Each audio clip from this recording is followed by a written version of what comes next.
Halo semuanya, kembali lagi ke YouTube aku Teresa Cipta Nugraheni. Di sini aku bakal jelasin tentang keperawatan kritis. Nah, pasien dengan penyakit kritis merupakan keadaan akut di fungsi organ sampai pada potensial penyakit hingga kegagalan organ yang reversibel. Pasien akut ialah pasien yang sangat membutuhkan pemulihan kembali secara cepat, atau jika tidak, pasien dapat menuju pada kondisi kritis kronis, bahkan meninggal pada masa akut kritis. Pasien kritis kronis merupakan pasien yang dapat dinilai dari lamanya penggunaan ventilator dan tracheostomi. Pasien kritis adalah keadaan pasien yang mengancam, tidak stabil dan kompleks, dan memerlukan observasi yang penuh dan perlu diwaspadai dalam asuhan keperawatan.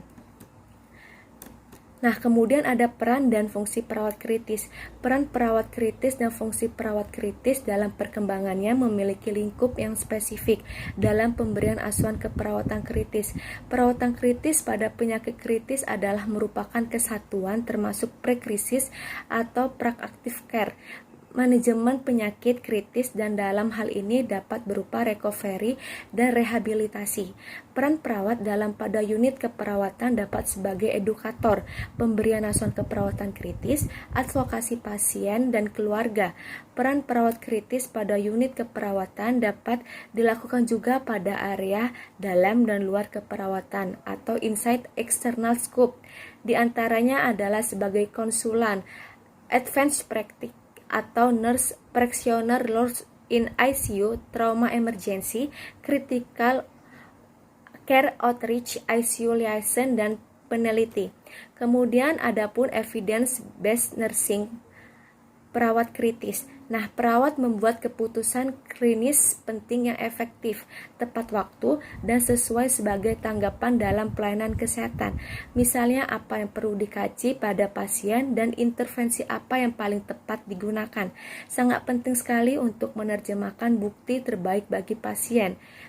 EBN atau Evidence Based Nursing yang bisa dilakukan yaitu pada pasien PPOK atau paru konstruktif kronik yang telah dirawat sebagai 3 kali dalam pengulangan terakhir akibat kesulitan bernapas dengan memasang oksigen supaya pasien tidak merasakan sesak dan dapat memperlancar pasien pada saat bernapas.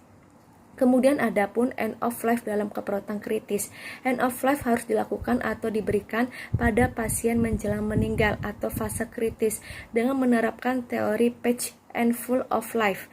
Tujuannya agar pasien merasa bebas dari nyeri, merasakan kenyamanan, merasa dihargai, dihormati, dan ada dalam kedamaian dan ketenangan, juga merasa dekat dengan orang dirawatnya. Efek kondisi kritis bagi pasien dan keluarga. Yang pertama, efek kondisi kritis bagi pasien yaitu pada psikososialnya. Pasien mengalami kecemasan terhadap trauma stigma masyarakat yang akan muncul setelah pasien tersebut ditetapkan mengalami penyakit kritis yang disebut distres psikososial. Kemudian edukasinya. Edukasi yang diberikan kepada pasien dengan komunikasi yang baik dan jika perlu dilibatkan perawat atau tim paliatif. Kemudian efek kondisi kritis bagi keluarga yaitu psikososialnya. Keluarga akan juga bisa mengalami distres psikososial. Edukasinya, rumah sakit akan memberikan fasilitas yang terbaik terutama kepada keluarga. Tim kesehatan dan pasien dapat berkomunikasi melalui video communication. Nah, itu saja yang dapat saya sampaikan. Sekian dan terima kasih.